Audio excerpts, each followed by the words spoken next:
आज बनवत आहे मी आवळ्याचा ज्यूस. आणि त्यासाठी बघा, हे मी घेतलं आहे एका पातेल्यामध्ये एक ग्लास पाणी. एक ग्लास पाणी घेतलं आहे आणि आता गॅस चालू करते आणि ते पाणी मी उकळायला ठेवलेलं आहे. हे बघा, आणि हे आवळे घेतलेले आहेत, पाण्यामध्ये टाकलेत. आणि आता मी पहिले कढीपत्ता टाकून घेत आहे.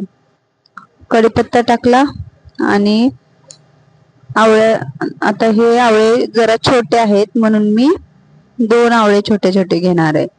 आणि याच्यापेक्षा मोठे आवळे असतात ते एकच घेतला तरी चालतो. आणि हा आवळ्याचा ज्यूस मी आता बनवणार आहे. तो कशासाठी तुम्हाला सांगते, केस गळतात त्याच्यासाठी.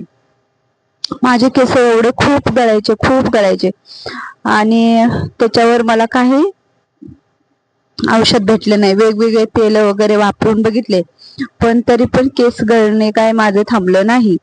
म्हणून मी असा आवळ्याचा ज्यूस बनवून, आवळा आणि कढीपत्त्याचा ज्यूस फक्त 8 दिवस प्यायले.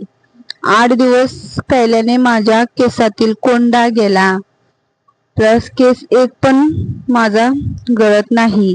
एवढे छान केस झाले फक्त हा आवळ्याच्या काढ्यामुळं. आणि फक्त लगातार 8 दिवस. पोटात पण दुखत नाही.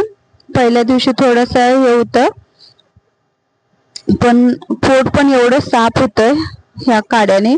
आणि हा काढा सकाळी उठल्यावर अनुशापोटी घ्यायचा. अनुशापोटी सकाळ सकाळी एक आवळ्याचा आणि कढीपत्त्याचा काढा बनवायचा आणि मस्त मिक्सर मध्ये बारीक करून घ्यायचा. आणि त्या 1 वाटी भरून किंवा 1 कप भर घ्यायचा आणि प्यायचा.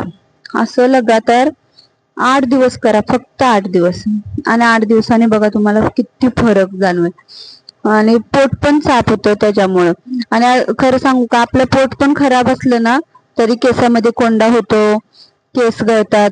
पोट साफ नसेल तरी केस गळतात. आणि माझ्या बरोबर असंच झालं. माझं पण पोट साफ व्हायचं नाही, त्याच्यामुळं केस गळत होते.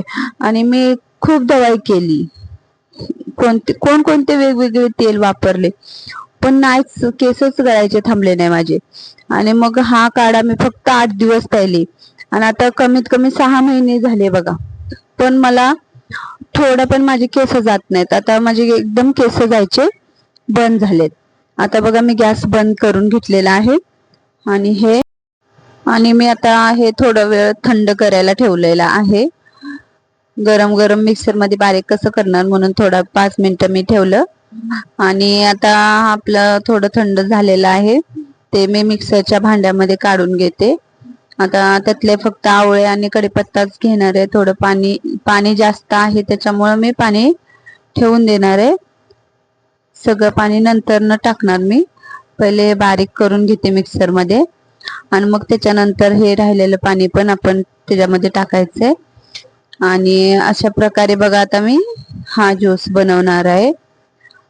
आणि तो गाळणीने गाळून पण घ्यायचा असतो.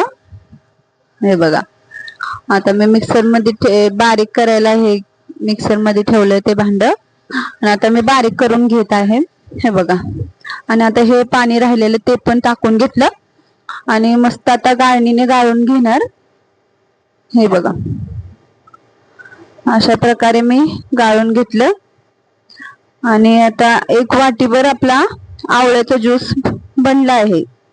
बघा, मोठा आवळा असेल तर 1च टाकला तरी चालतो, आणि छोटे आवळे होते म्हणून मी 2 टाकलेले आहेत. आणि अशा प्रकारे आपला 1 वाटीभर आवळ्याचा ज्यूस बनला आहे. बघा, असा ज्यूस बनला आहे. लाईक करा, शेअर करा, सबस्क्राईब करा. आणि हा माझा उपाय 1 वेळ करून बघा.